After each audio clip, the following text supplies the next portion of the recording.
ஆண்டவரே எனக்கு ஒரு கிருபை தாங்க. நான் நினைச்சது, நான் ஆசைப்பட்டது, நான் விரும்பினது, நான் ஓடுனது என் கையில எனக்கு வாய்க்கலன்னா கூட எனக்கு ஒரு இருதயத்தை தாங்க. நான் ஏற்றுக்கொண்டு இதுலயும் சாட்சியா நிக்கணும்.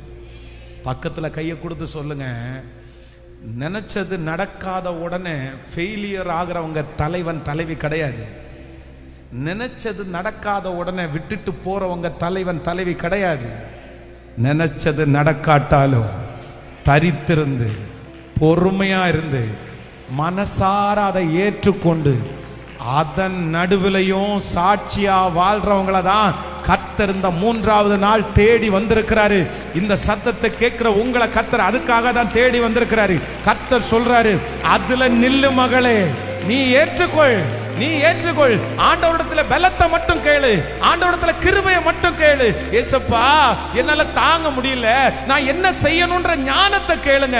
நான் நம்புறேன், இத்தனை பலவீனத்தின் மத்தியிலையும், இத்தனை இயலாமையின் மத்தியிலையும், நீங்க நினைச்சது எதுவுமே நடக்காததன் மத்தியிலையும் கர்த்தர் உன் கையில கொடுத்திருக்கிற அந்த காரியத்தை பெஸ்டா செஞ்சு முடிக்கக்கூடிய பலத்தை கர்த்தர் தருவாரு. இந்த காரியத்தை முடிக்கும் போது நீங்க ஆசைப்பட்டதை விட, நீங்க விரும்பினதை விட பல மடங்கு அதிகமாய் செய்கிற அளவிற்கு கிருபை. ஹalleluya. எத்தனை பேர் ஆமோதிக்கிறீங்க?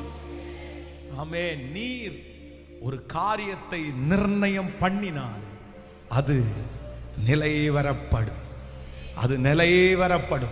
நம்பர் 3, மூன்றாவதாக ஒரு தேவனுடைய பிள்ளைகளுடைய ஆசைகள் நிராசைகளாகும் போது, நம்முடைய விருப்பங்கள் மாறி போகும்போது நம்ம செய்ய வேண்டிய 3வது காரியம் என்ன அப்படின்னு சொன்னா, நம்ம செய்கிற தோல்விகள் என்ன அப்படின்னா, முழு மனசா ஃபுல் ஹார்ட்டடா நம்ம தோல்வியை பார்க்கும்போது அதுல நம்முடைய சிந்தனையை செலுத்த மாட்டோம்.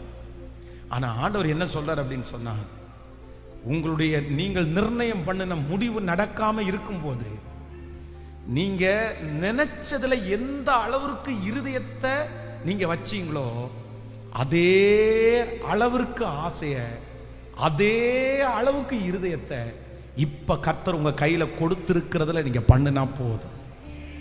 ஆமென்.